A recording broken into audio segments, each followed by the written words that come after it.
Welcome to this episode of our podcast, Fear Less, Do More. Today I'm joined by Dr Fozia Saleem. She's the Chief Executive of Magnitude Biosciences.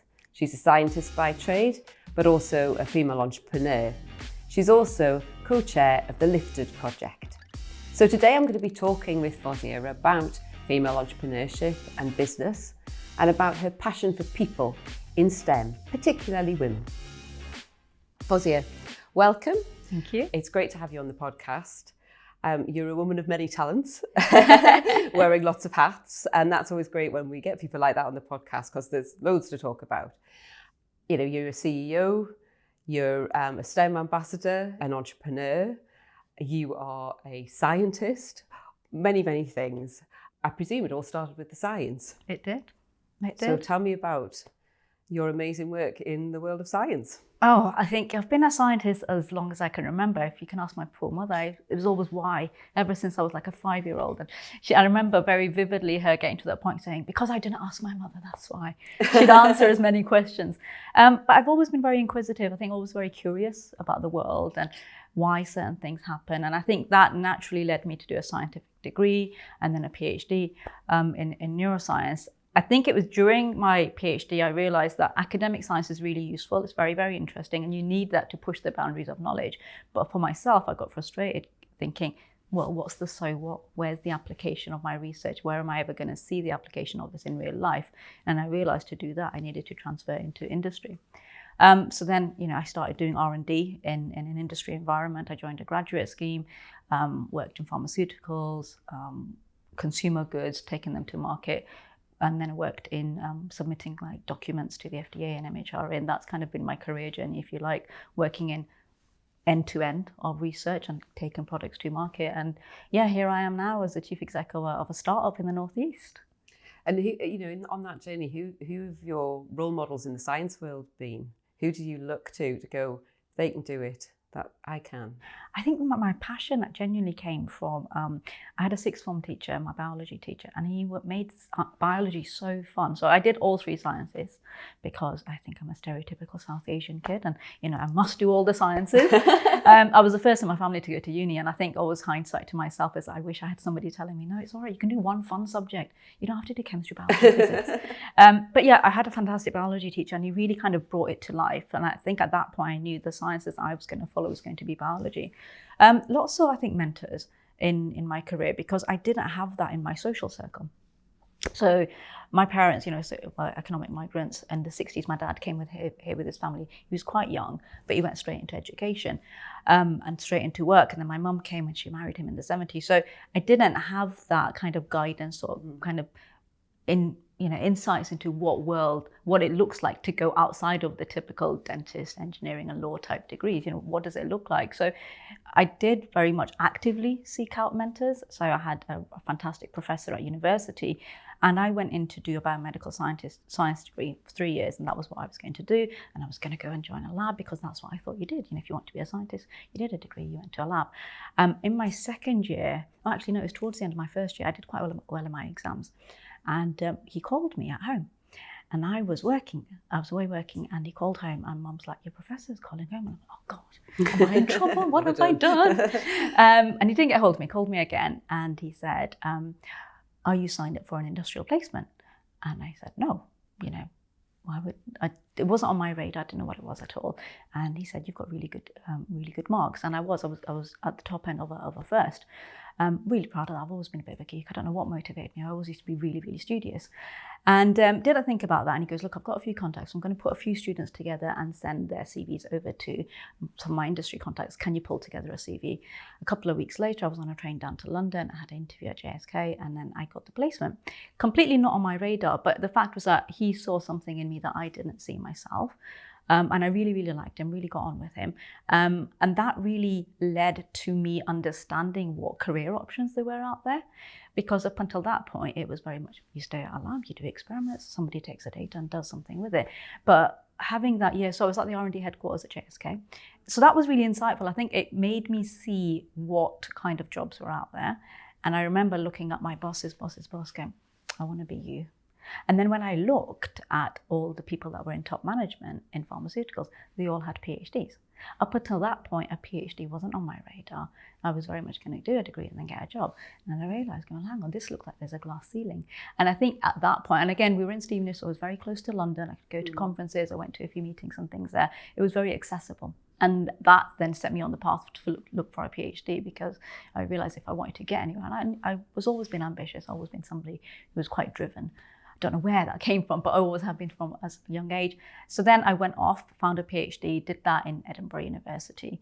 And I think, again, great supervisor there, but I kept in touch with my industry line manager. I kept in touch with my professor at the university, and then did the PhD, realised I didn't want to, academia probably wasn't going to be it for me. I'd go back to industry.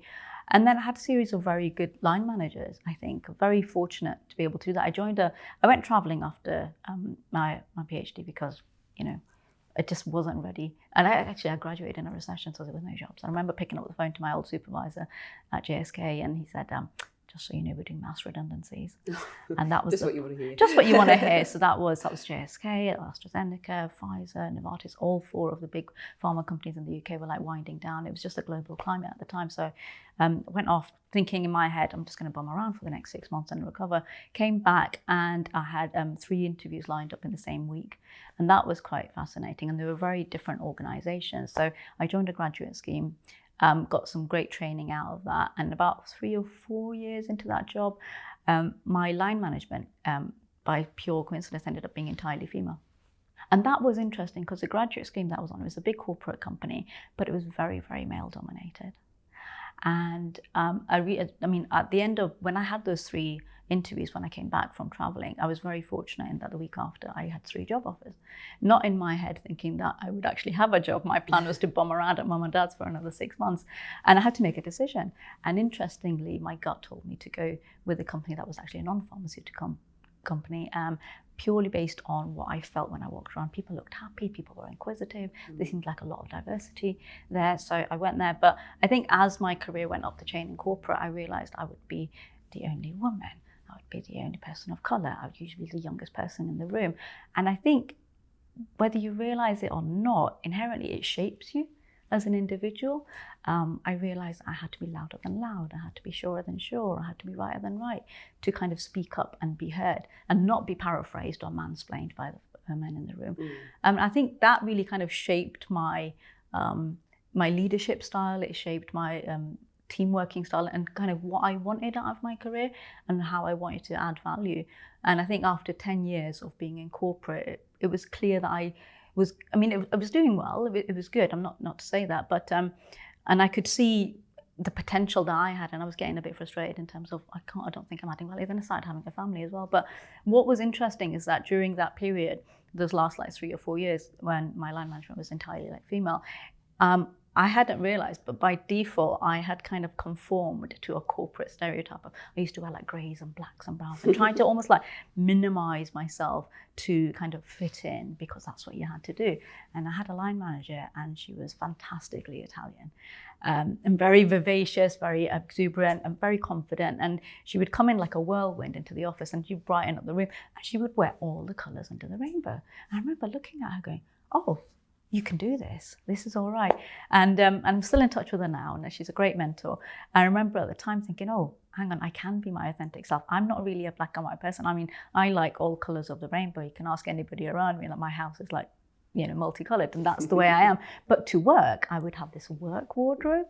And I think at that point, remember chatting to my then line manager and just realizing that you can be your authentic self. And I think that kind of formed myself. So I think she was a very pivotal point of my life at that point to kind of shape my way of thinking that this is okay. Because I think when you're in London and you're working in the city and corporate companies, you just end up not realizing it, but just falling into a certain type. Yeah. So, yeah. Well, we have a sort of natural human instinct to flock together and to behave as others around us behave, or actually the real beauty in life and the real power in business and in commerce is where you get the differences and you get the differences of opinion, the differences of approach that make you stronger, more robust as 100% as a team. But it's I think it's easy with hindsight, isn't it, to look back and analyse it and go, well, that's what was happening there. I think when you're in it... you don't realise it. What advice would you have for a young Asian woman coming into that world now as to how to approach it? I think 15 years on, we're a different workforce. There's a lot... subjects aren't as taboo anymore. People can call them out and you can feel confident. There's a lot more support networks. LinkedIn is a thing, and that's connected so many people. I think when we moved to the Northeast, so we moved to the Northeast about 6 years ago, but my jobs and everything were still South-based, and my networks were very global. And I remember post-pandemic, it was very much a case of, I don't know anybody in the Northeast, how am I going to fix that? And I turned to LinkedIn. So I think to younger women coming through business and coming through graduate, it's like, use the tools that are on offer. There's lots of support networks. And I think there's one thing, and it's a Geordie phrase, really. I mean, northern phrase, shy bairns getting out. Ask for help and you shall get it. And I think younger me didn't think that was a thing. And it's almost like an admission of weakness, or like, I don't know what I'm talking about. And there's that imposter syndrome. But it's very much a case of look for the mentors, they're there. People are willing to help. They may not be able to kind of take up a formal mentor type role, but anytime you ask anybody for help, they've rarely said no to me. And I think that's a confidence that's come later in age. And if I'd had that earlier on, potentially things might have felt a bit easier. And I think, you've obviously benefited from getting help, getting mentorship, getting support from other people along your journey. And I think when people are frightened to ask, sometimes they need to remember that person also benefited, so they know what that feels like. Yeah. You're now, as you said, you're now chief exec at a startup in the Northeast. Very different to working in big pharma. Hugely, So tell me about Magnitude and what it's about. So Magnitude is a Durham University spin-out. It's been around for 6 years. They were incubated at the university for a couple of years, so it's 2 academic founders, and I came on as chief exec about 2 years ago. So we're a contract research organisation. So basically we support healthy ageing.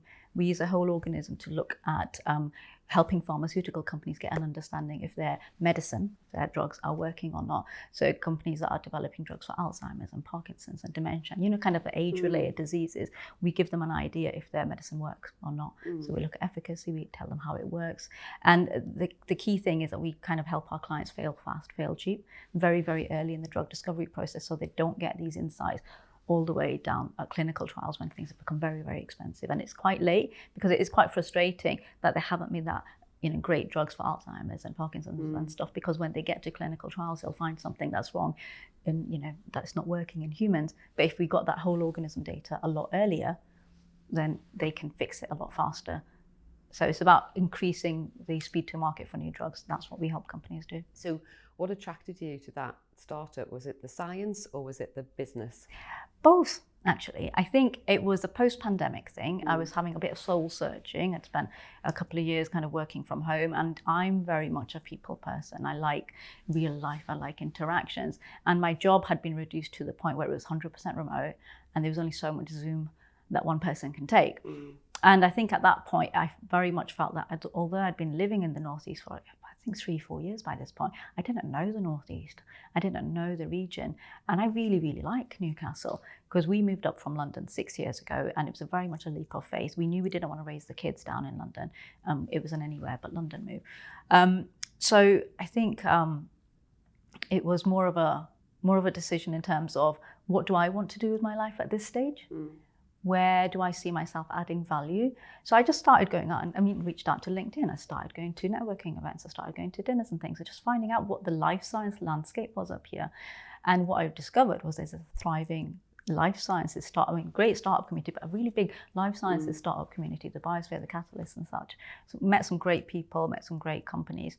It opened my eyes to what was available, because I think in my head, it was a case of, there's no big pharma companies up here. There's not any small ones. Where am I going to work? What am I going to do?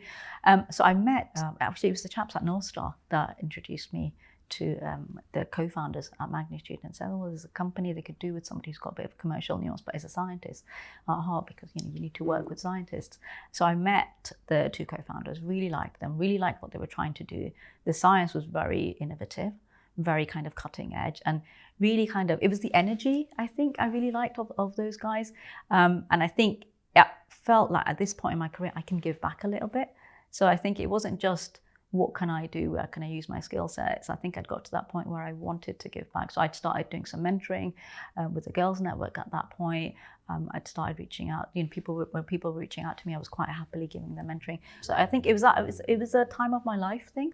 I've done kind of followed the rule and followed the script. I want to do something a wee bit different. Let's give it a shot. And how's it going? It's a roller coaster, definitely. I think my first year was quite a journey, but I think it was gradual because I worked at huge corporate companies, and then my last role before Magnitude was in a small CRO, and it was about 50 or 60 people when I started, and then by the time I left, it was about 150. So I think I had that kind of gradual step down to smaller companies. So I think that was all right. But it was still a big journey. I mean, I'm a scientist by training, and I remember when I was talking to the investors and the founders and such saying, Chief exec, there's going to be a lot of business management. I don't have an MBA. Just to flag that, I don't have an MBA.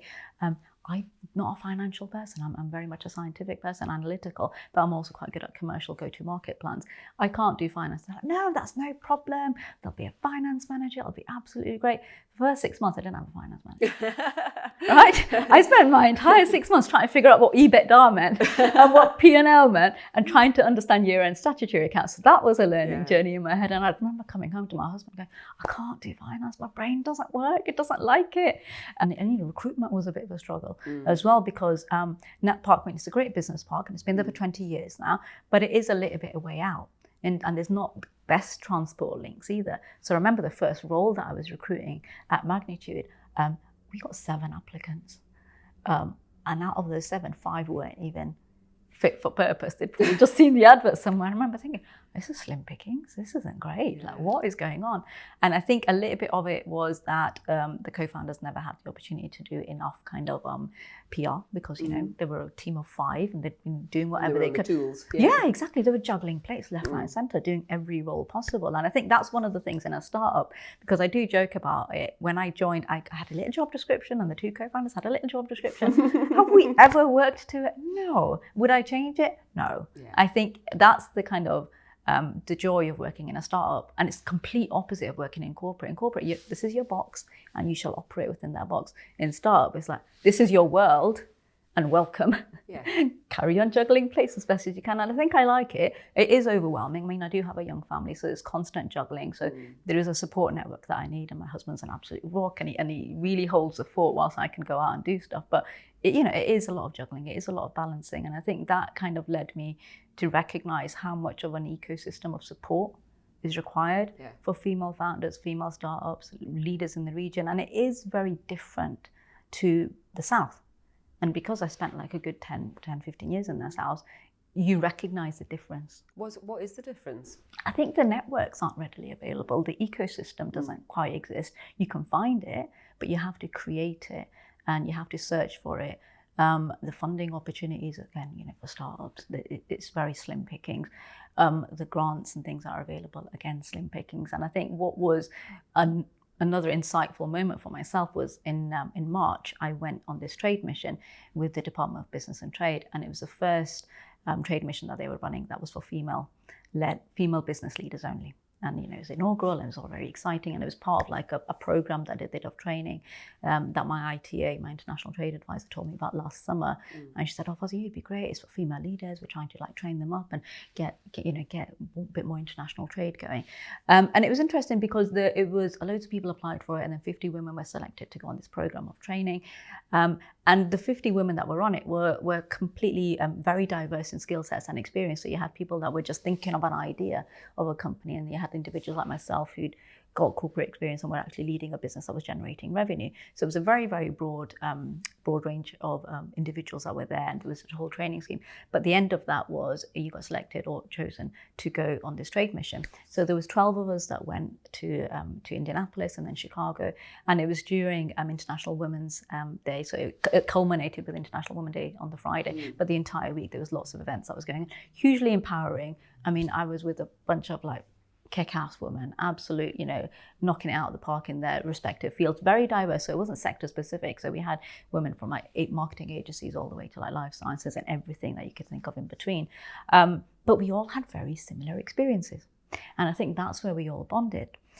in terms of the challenges of all small businesses are all the same in terms of recruiting and managing and generating revenue and getting the funding and getting your PR and getting all of that balance done.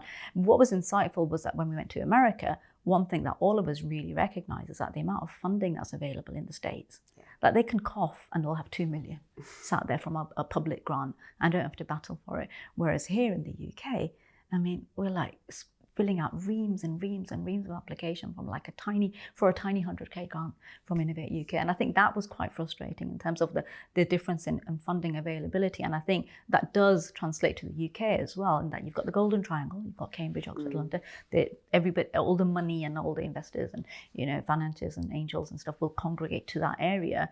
And then potentially they might go to like Birmingham or Manchester or Scotland. And then they go straight to Scotland and Edinburgh or Glasgow, and they kind of miss out this whole region that is the northeast. And I think that was quite insightful for me, in that actually there's a lot of disparities. And there was a statistic that really depressed me, I learned.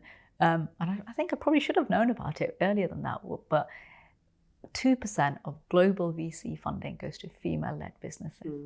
And that's really, really depressing, because we know 50% of the population is female. We're all fairly smart, right? We've all got university degrees. There's lots of ideas. We're very, very capable. But why is it that that 2% statistic is there? And what was even more depressing is that if you're a woman of colour, that statistic goes to 0.5%. Wow. And when you realise that that's what you're up against, that is the reason why there's less Fozias in the room. That is the reason, because it's so hard.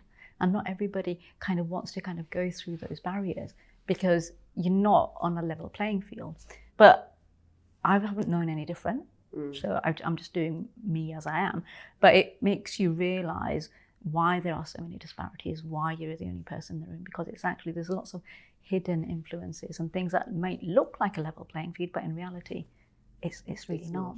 Yeah. So what can we do to move the dial on that?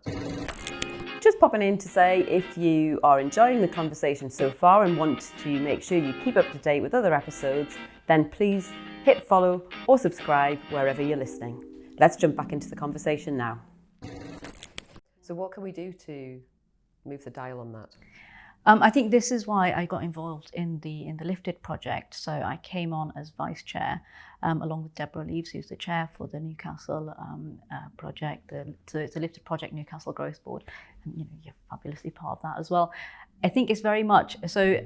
There was a Rose review that was done a few years ago, and off the back of that, the Cabinet Office in the UK issued a report, and you know, they pulled together a woman-led task force, of which Sandra Moore and Judith Hartley and, you know, a whole load of very prominent women were part of. And there was findings that came out of it, were, you know, the opportunities for funding.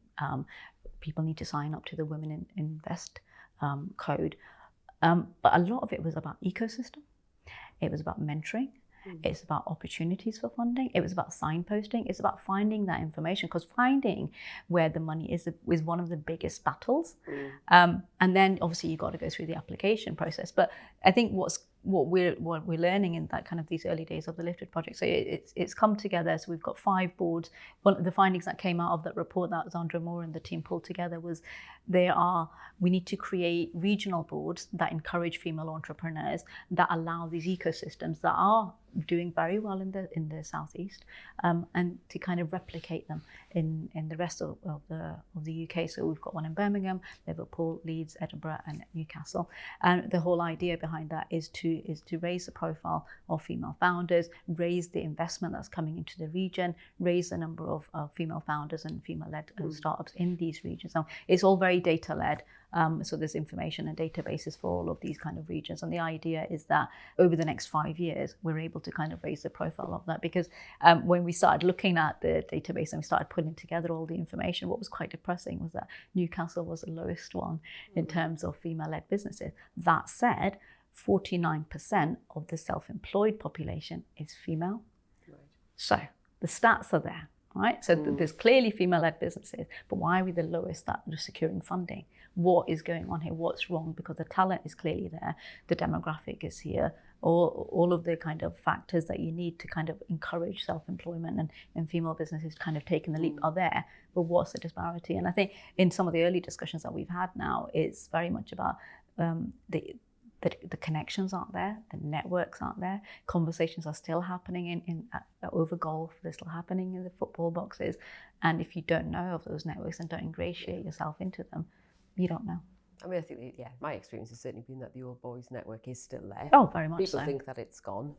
I think the people that think it's gone are the ones that really want it to Stay. Like, they'd be mourning its demise. Yeah. But it's interesting, isn't it, that we've got so many self-employed women. I think part of it, I'll ask you whether you think this is part of it. Do you think part of it is around women have been conditioned not to have the same aspirations, either around 100%. growth? 100%. So a lot of women may set up a business that's about them, or about something they're passionate about, but they will never think, well, that's something I could grow, or I could get somebody else to give me money to help me to grow it. It's almost like we're hardwired. And I think, I don't know where it was, I read somewhere, it was a really good article, so as young women, or females in general, we're taught to save. Yeah. And you put away, put together a nest egg. You're never taught to kind of take risks or invest. And it's not, and I don't know, it's part of patriarchal society that we've grown up with, or we've just been conditioned to be risk averse in general. Men are the risk takers. Men are the risk takers, and they're bold, and they're and it's all the kind of verbs and the adjectives that are used to describe. If a woman leader's kind of like, assertive, she's bossy, but if a male leader, then he's doing that, then he's direct and a leader. And I think it's those kind of characteristics and stuff, and a little bit of conditioning, which stops the leap happening. But I think if there's more case studies that are a bit more being publicized a bit more clearly in terms of, look, other people have done it, you can do it too. It doesn't have to be, you don't necessarily have to be Anne Boden and start Starling Bank. You can start small, and then you can get to that level. And I think it is very much that, showcasing that your small idea can become something, and it's okay to take that leap, and it's okay to think big, and you don't have to give into your imposter syndrome, because everybody has imposter syndrome, males and females. I think men might not talk about it so often. I think over the last few years, as women have become a bit more open about talking about it and encountering your imposter syndrome. But it's something that I was a blog done by a chap that I worked with a while ago. He said, imposter syndrome is good because it means you're doing something you've never done before. You're challenging yourself. You're out of your comfort zone, and that's a good thing. Yeah. And you can embrace that because you are ready for the opportunity, because the opportunity has presented itself. Yeah. So that's why you're ready. So get rid of that imposter syndrome, or just embrace it, and it will lead you to kind of be a bit more conscientious and get there. Yeah, I mean, the podcast's called Fear Less, Do More, and we talk, with people about fearlessness and where their strength comes from. And I think that's a theme that's come out, is where people have gone, actually, I'm not going to step back, I'm going to step forward into this fear, and I'm going to embrace it, and I'm going to see what happens.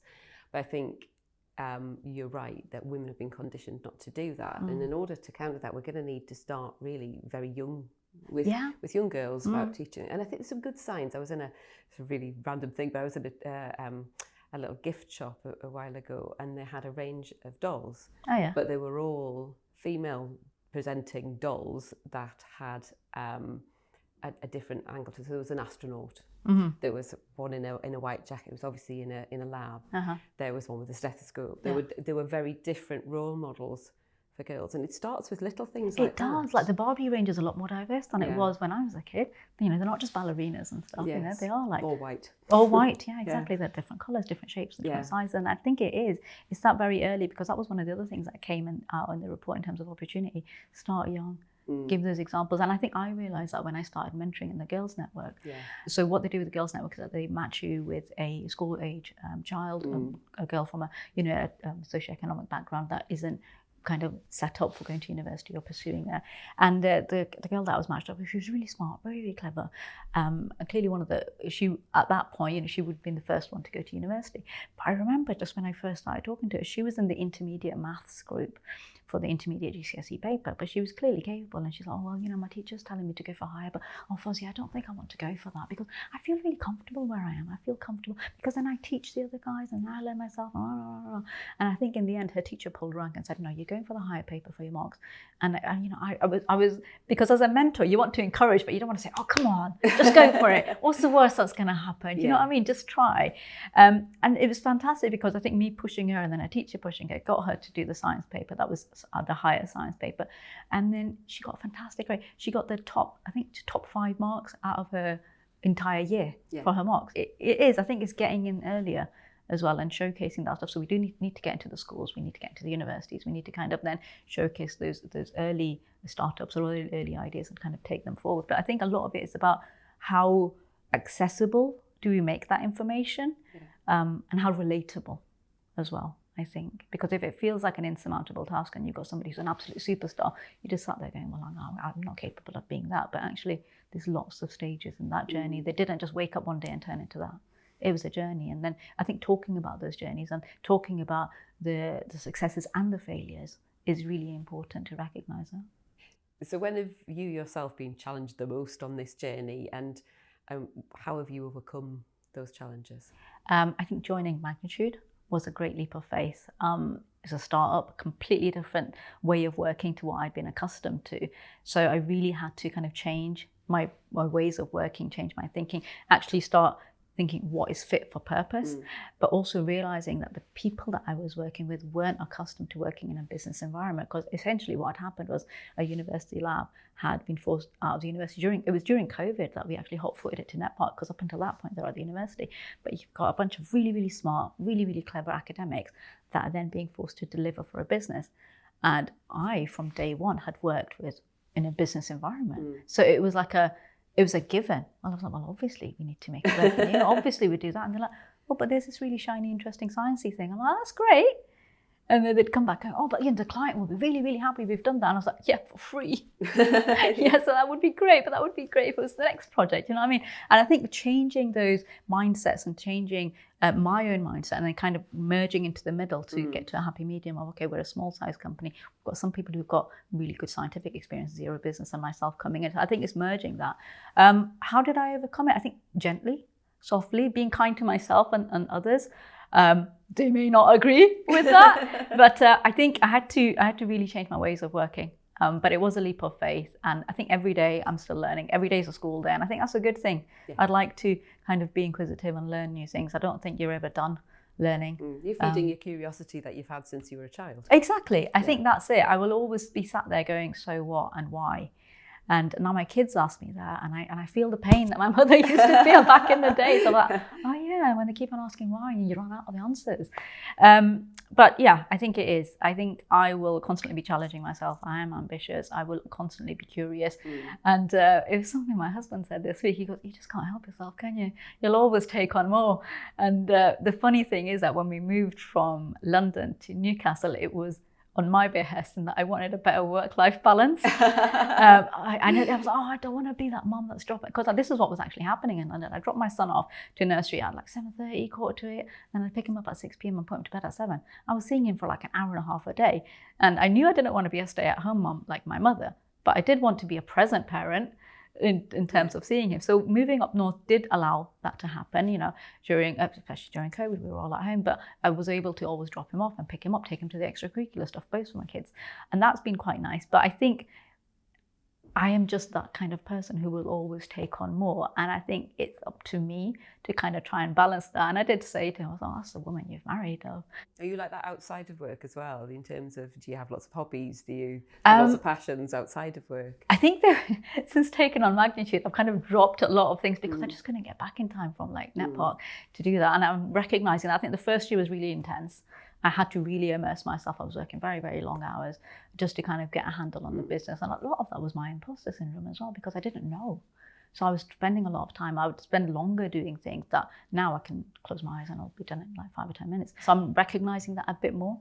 I've started carving out time for myself, but I think for myself, I want to be a present parent. So my work life is very busy, but so far I've never missed a sports day. I've never missed a Christmas carols.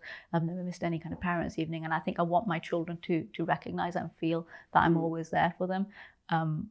So to me, that's quite important, because they're very young and they're only young ones. But yeah, I think it's trying to carve out time for myself to do something for me. Like, if that's a run down the beach, or if it's going to my Pilates class or doing a karate class, it's that balance. And I'm not great at it, and I do have to be reminded. And I think people around me are good at reminding me that no, I've done anything for yourself for over a month. I think you're getting a bit grumpy. You need to go do something. So yeah, I do carve out time for myself to spend time with friends and stuff. I mean, it is really important, but I think what's really important is about knowing yourself and what makes you healthy. And for some people, that is being on the go all the time. Yeah. And if you were, if you had a week where you sat and did nothing, that would not be good for your mental health, because you're not the sort of person who thrives off that. But it's getting the balance. It's getting right, that balance, and I think now I've got to the point where I actively switch off. Yeah. I think it is important to properly switch off, because there is a concept that's come from America, and I absolutely hate it, called the whirly day. And I thought, what on earth is a whirly day? And I heard a few American friends mention it. It's like, oh, well, that's when you're on holiday, but you're still checking in. So, you sat by the pool having a margarita and you're still checking your emails. I was like, that's not a holiday. You can't switch off by doing that. I think it's really important to kind of fully recharge and come back kind of energized.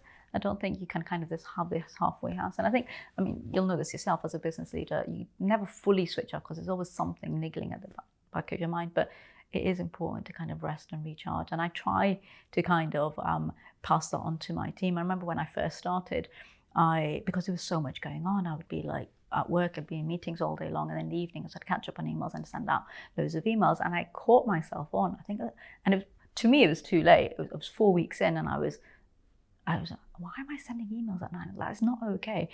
And I went to a conference, and I was traveling back on the train, and we had a board meeting the next day. So I was sending a load of emails, and then I stopped because I was on the train. I was like, I'll draft this, I'll press send the next morning. And I came back the next morning, and my team, one of members of my team, she's like, oh, I was a little bit worried about you. And I said, why? She goes, well, I logged in this morning and there wasn't any emails. So I thought something had happened on the train.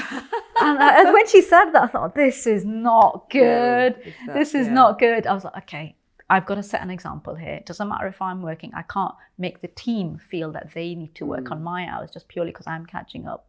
Or, I've spent 4 hours with the kids, so then I'm going to catch up in the evenings or whatever. It's that setting those kind of boundaries. So I do try and say, okay, you're on holiday, I'm not going to contact you, or please don't check in. Or I think that example has to come from the top, because I've seen it. I've worked in environments where it's not been like that, where you've not felt able to wait till a Monday morning to reply to a Saturday email that you've got from a client or something. And that culture it can become quite negative.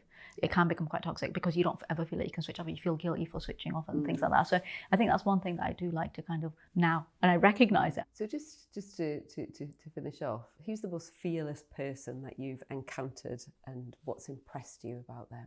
Oh gosh, that's the question. Who's the most fearless person? It's interesting. I go back to my parents, actually. And one might be surprised to hear this, but I think when she came to this country in the 70s, she didn't know the language. She didn't know anybody. And she made a life for her and the kids. I remember when she first gave birth, she couldn't speak the language with any of the midwives. And I think to kind of go to a new country where you don't know the language, where you don't know the culture, where actually at that point there was quite a lot of racism as well, to kind of always deal with that.